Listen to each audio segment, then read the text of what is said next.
Здравейте, уважаеми зрители! Аз съм Боряна Граматикова, а вие гледате Спортувай! Предаването, което ще ви казва всичко, което сте искали да знаете за спорта и активния начин на живот, но ви е било срам да попитате. Намираме се пред резиденция Бояна, защото днес се посвещаваме на едно от най-хубавите спортни събития в София – Витоша 100.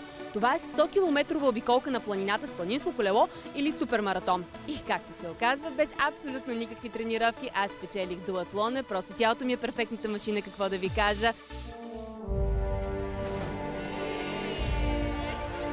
И вижте как минавам през финиша първа с колело, а после с бягане, без никакви следи от умора по лицето ми.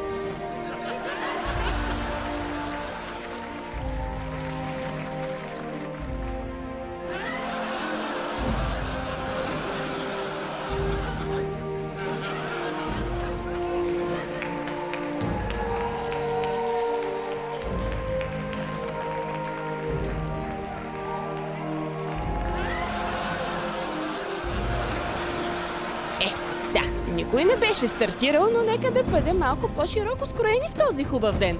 И сега, нека не започваме от края, а от началото. И този път сериозно. Какво се случи в 33-тото издание на Витоша 100 супермаратон и планинско колоездене? Кои бяха най-бързите велосипедисти и кои са най-издържливите скороходци? И защо някои вместо вода предпочетаха да си носят червило? Да, си носих червило. Всичко това и какво ли още не, само в Спортувай, но малко по-късно. Събота, 5 без 15 сутринта. Още преди София да се е събудила, се отправяме към полите на Витоша, където ще започне 100-километровата обиколка на планината. Караме по южната дъга и правим десен завой към резиденция Бояна, където е стартът на най-масовото спортно събитие за годината – Витоша 100, супермаратон и колоездене. Не може да споменем Витоша и колоездене и да не се върнем 107 години назад, когато през 1909 година всъщност се провежда първото спортно състезание въобще в България, а именно обиколката на Витоша. Всеки август колоездачите са се събирали пред руски паметник и са започвали обиколка по шосе през Перник, Дупница, Самоков и обратно до стадион Васил Левски. Ние, между другото, сме едни от първите в Европа, които са организирали колоездачна обиколка. Обиколката на Витоша започва в същата година, в която започва и Джиро д'Италия. Единствено, Тур дю Франс ни водят и то само с някакви си 6 години, защото състезанието започва през 1903 година. Витоша 100 започва преди 33 години като супермаратон. 4-5 години след първото издание започнах да работя в дружество Витоша. Тяхна идеята направиха маршрута 100-километровия и беше популярен още от 83-та година. По-късно вече започнах аз да работя, започнах да го организирам. В края на 90-те години вече се появиха и планинските колела и беше възможно да се мине маршрута и с колела. И вече самите и хора искаха да стане така. И организирахме и колоезденето. Малко по-късно, през 2005 година, вкарват и планинското колоездене като дисциплина, която днес е една от най-популярните.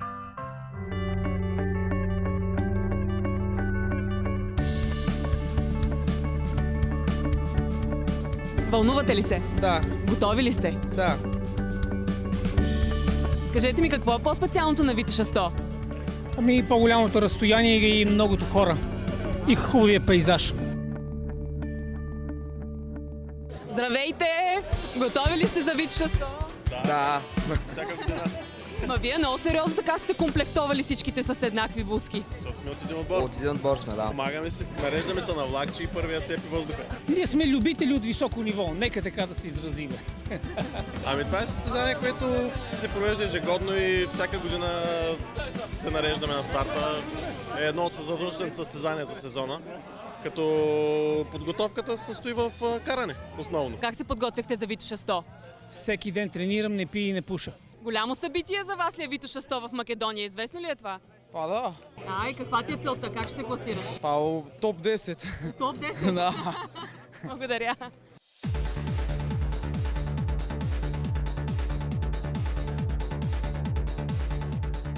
Вече обиколката на Витоша наистина придобива един много сериозен вид. Става едно изключително интересно и сериозно състезание за всякакви хора.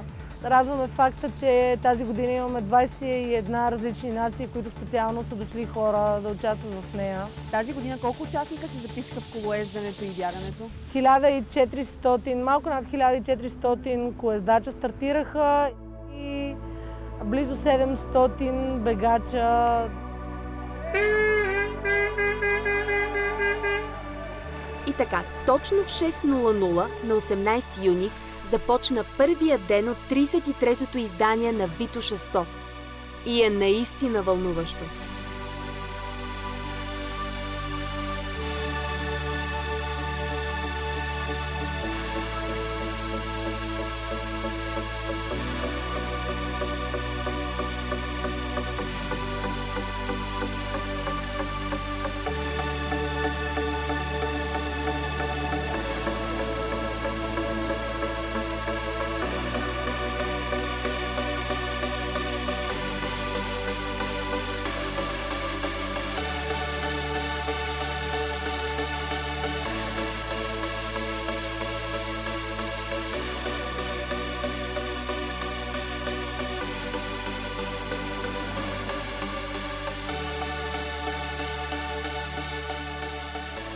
Обиколката, чакаме хубаво време, може би малко ще повали после на железницата, но накрая ще отстискаме. И тъй като сме добри хора, с екипът се опитахме да направим въздушен тунел за състезателите и да им помогнем, като им пазим завет.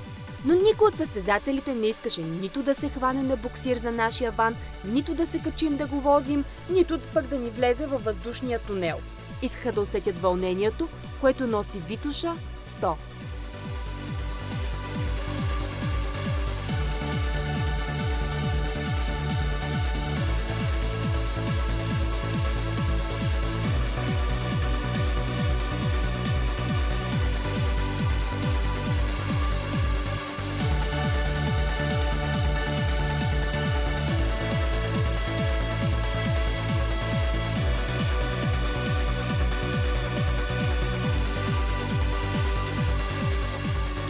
Аз ще тичам с тебе. Виж колко съм бърза.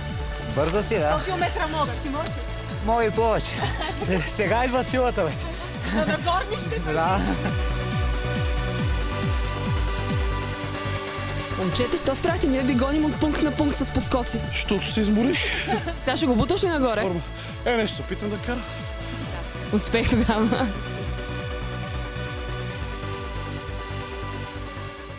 Много преобладава синьото, забелязвам. Вие отборно ли състезавате тук всичките? Всички сезон пише 100 сме отборна. Много е важно колоездача, като мине през село, да спре в кръчмата да пие бира. Да. Айде, искам да виждам жени в Витоша 100. Здравейте! Здрасти!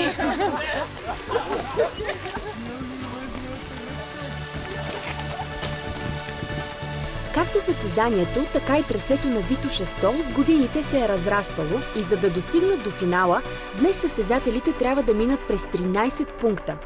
Първият от които е Тихият кът.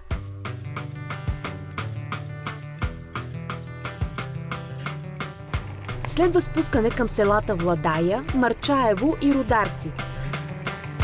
Един човек ме спря веднъж. След това лесното свършва, защото от шосето състезателите трябва да направят десен завой към язовир Студена. Оттам колездачите следват маркировката към село Боснек, Чуйпетлово. Точно тук никой не кара колело, защото колездачите са изминали вече 43,3 км и са спрели на Чуйпетлово, най-високото село във Витоша, за заслужена почивка и подкрепа. В океан дълбок вървим сега. Кит продава сладолед, акула храни мечка с мед. Макар че първите не почиват изобщо и се отправят стремглаво към село Ярлово, което е на 8 км от Чуйпетлово и след това още 6-7 км до Ярема. Ние пристигаме там преди водачите на състезанието и пръв на чешмата виждаме Ганчо Славов, победителят в супермаратона преди 2 години. Той нямаше време за интервюта, понеже бягайки трябваше да проверява дали маркировката е на мястото си. Ние спираме да говорим с Петър Панков, наш олимпиец и многократен участник във Витоша 100. Нашия екип осигурява безопасност на преминаване на участниците по този път, по който имаме конфликт с движението по пътя. Специално колоездачите се движат много бързо, особено първите. И за да не намаляват тук скоростта, ние им осигуряваме свободен път. А ето ги първите двама във временното класиране – Димитър Михайлов и Бойко Танчев, който упорито го следва по петите.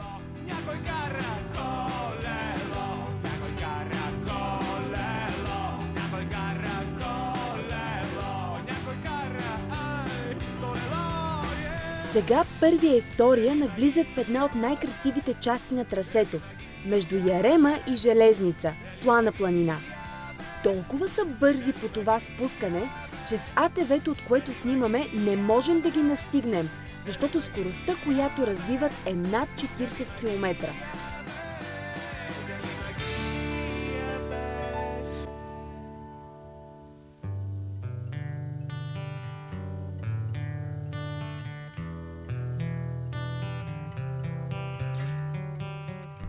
Но никой не е дошъл да разглежда забележителности, а на състезание, което трябва да се спечели.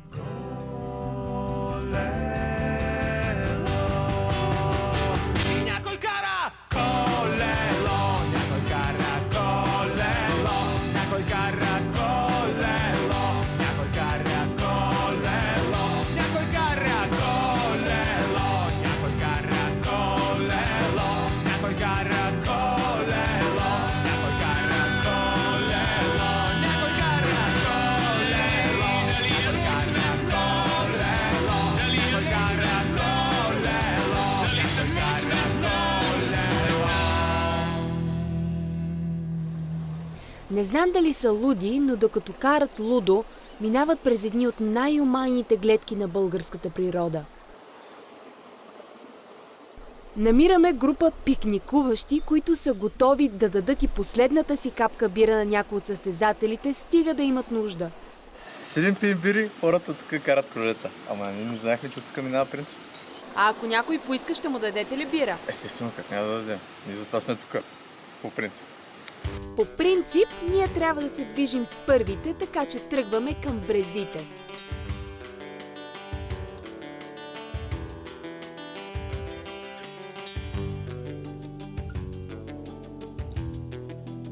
Но никой от първите не мисли за почивка или бира, а само как да спечели състезанието.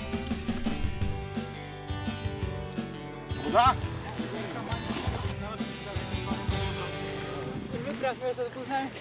Телата, докарани до почти пълно изтощение, освен от вода, имат нужда от минерали, соли, витамини и храна. Как е? Тежко. Лека авария с колелото и голяма авария с краката ми. Чупиха ме се командите.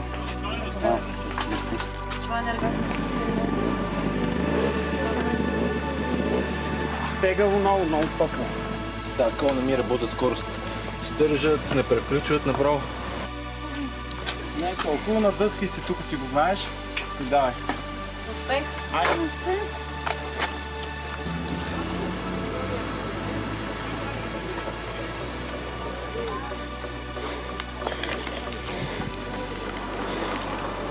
Давай, мамо, давай.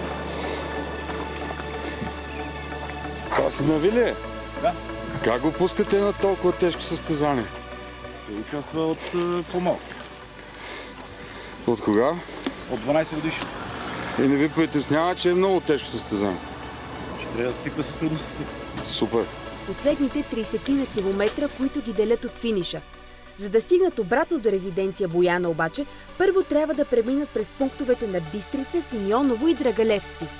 И така, 4 часа след старта отново се намираме на финала пред резиденция Бояна, в очакване на най-бързите колоездачи във Витоша 100 за 2016. Пръв през финиша премина Бойко Танчев с време от 4 часа 1 минута и 57 секунди.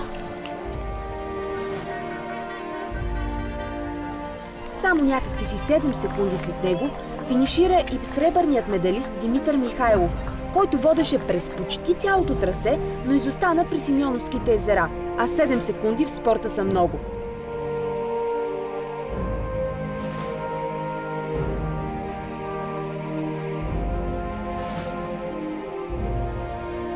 Трети пък се класира Илко Илиев с време от 4 часа, 3 минути и 10 секунди. Здравейте, радвате ли се, че спечелихте? Как? Кой не се радва? Целите кални, ама доволни. И то тук домашното ни състезание. Домашното. Ами да, за нас Витош е нашия мол. За закуска 100 км. Да, е най-хубавия мол с най-хубавите атракциони. Изпревариха на Симеоновските, разбрах аз, езера. Ами да, там беше според мен объркана маркировката и се качих отгоре пътеката и после докато сляза. Ама това е състезание. Второ място не е лошо. Целите стекални, кажете трасето как беше? Спряхме за лечебни бани, иначе беше сухо. Но просто било полезно и спряхме се поувъргаляме. За първи път печелите? Да. За първи път. И за първи път ли се класираш толкова високо? Да. Последните 2 години бях 5-6 и сега съм втори. Ето задобряваш, защото няма изкачвания, Витоша, за това. Да, може. Кажи ми, как се чувстваш? Ами супер, смисъл тази година ми е супер. Състезанието се получи супер. Много беше оспорвано днес, въпреки нямаше ги част от звездите. На Шок Блейс и ние по-дъртите имахме шанса днеска да се сбориме. С какво е по-специална Витоша 100 от останалите колоездачни състезания? Ами това е най-масовото състезание и сутринта, като видиш толкова хора, е страхотна тръпка. Здрав съм, цял съм, колелото е цяло, здраво. Сега ще се прибера вкъщи доволен, взема една баня. Ей така. Защо така? Къде така се удари по трасето? На един храст. На един храст. Много опасно това трасе. Опасно е. На планинско колоездене като на планинско колоездене. Никога не липсват охлузвания и травми, но за щастие тази година бяха пренебрежимо малки, а за безопасността на състезателите се грижеше много голям екип. Добре е, че имаме голям екип от хора, алпинисти, пещерняци, туристи, които се включват, защото за организацията по трасето има повече от 200 души. И това са хора, които трябва да са готови 2 денонощия, да бъдат навън. Все едно дали вали, пече, дали е ден или нощ, трябва да са на разположение. А тези кадри са без коментар.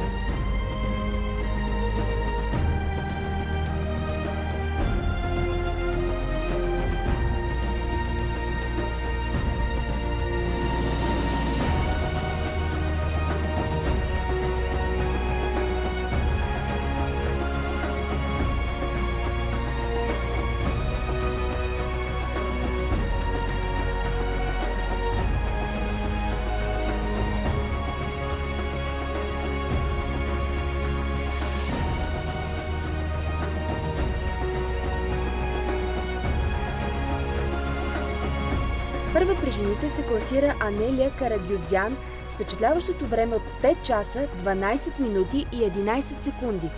И така, след нечовешката умора е време за шампанско и радост.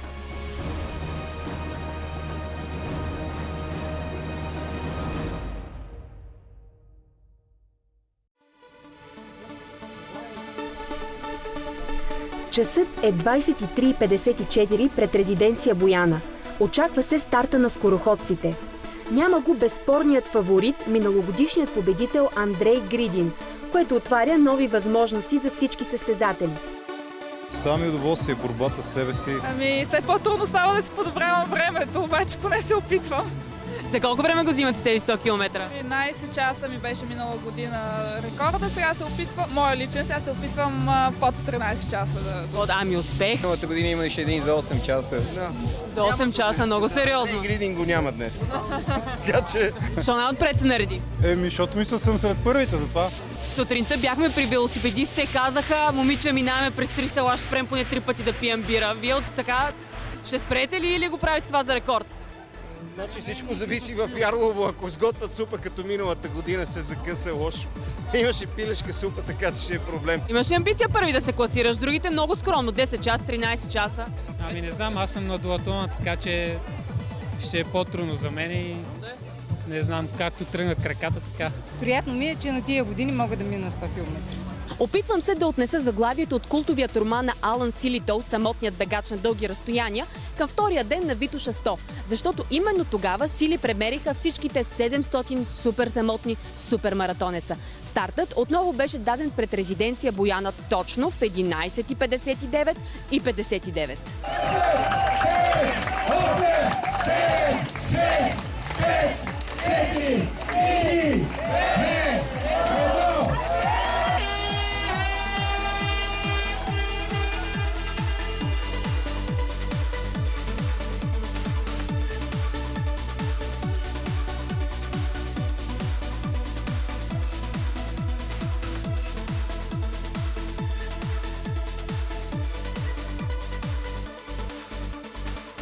И така, старта на супермаратона на Витоша 100 е даден, точно в 12 часа. Има обаче някои хора, които участват в дуатлона, т.е. те са карали сутринта велосипед, а сега и ще тичат още 100 км. Някои тичат, други в началото само ходят, за да пазят силите си. Но всички се радват и ни махат с ръце и като че ли се мотивират от това, че ги снимаме. Все пак има някаква полза и от нас.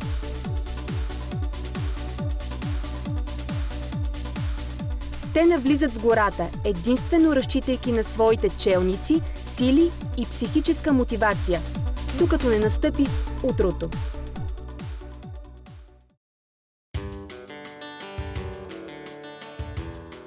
С първите слънчеви лъчи виждаме и първите, които са изминали повече от 60 км от старта. На брезите води Руслан Палазов. На въпросът как е минала нощта, той отговаря: тегало. Тегало.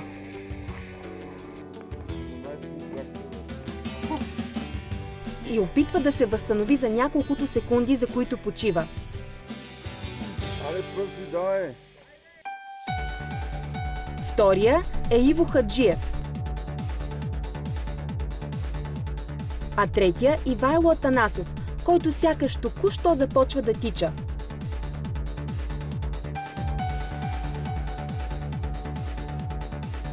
Битката продължава. Остават 40 км от Брезите, над Железница до Бояна.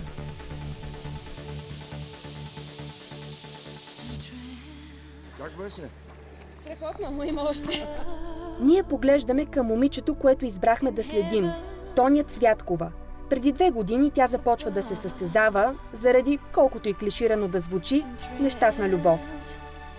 В момента Тоня е в график за 4-то място. Като видиш слънцето, преди да е станало супер горещо, определено те зарежда по някакъв начин.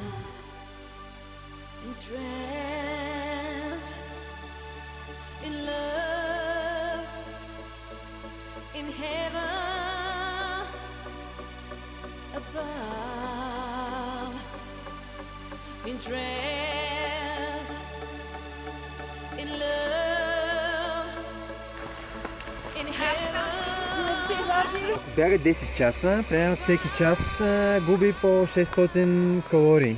Всеки час. На всеки час по 1 грам натрий губи соли и трябва по време на бягане да се изпълнява това нещо. Вече сме малко преди финала в Бояна. На първа позиция е Ивайло Атанасов. И изглежда нищо не може да се случи, което да му отнеме първото място. Той бяга със същата лекота, присъща на самотния бегач на дълги разстояния. Явно конкуренцията останала достатъчно далеч от него.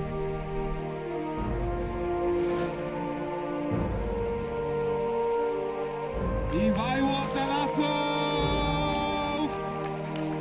Това е шампиона в 33-то издание на Витоша 100. 8.24. 8.24 трудно ли беше? Много беше трудно, но само последните 40 км. Какво са 40 км за теб? Как беше трасето? Супер беше, страхотно. А имаше ли конкуренцията? Както гледам, май няма много хора. Последните 40 км се преследваме с много хора. До последно се гонихме. Страхотни бегачи пристигат след мене. Руслан Палазов, Ивайло Хаджиев.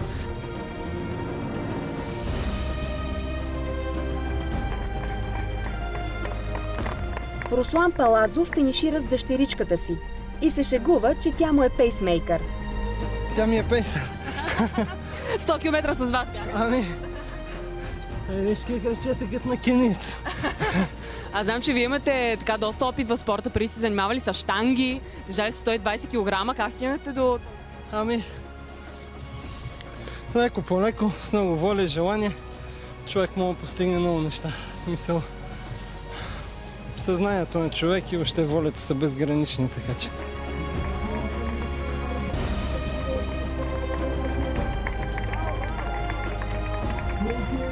Сега финишира и третият в класирането при скороходците. И така Ивайло Атанасов пред Руслан Палазов и Ивайло Хаджиев.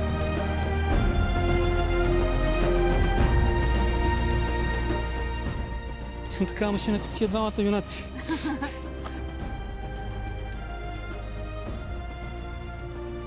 Всичко е до ядене и пиене. Трябва да е планирано.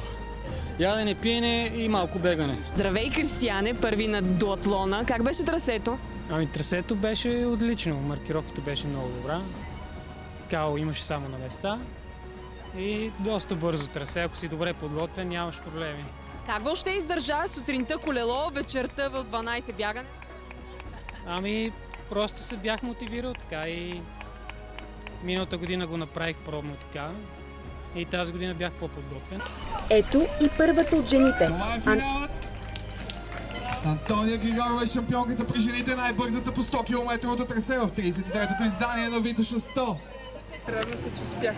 Кажи ми как тренира за това състезание? Всекидневно по програма. Ето го моят треньор. Добра ученичка ли е тя? Радвам се, че финиширах. Макар и не с личен резултат, по-бавно от миналата година.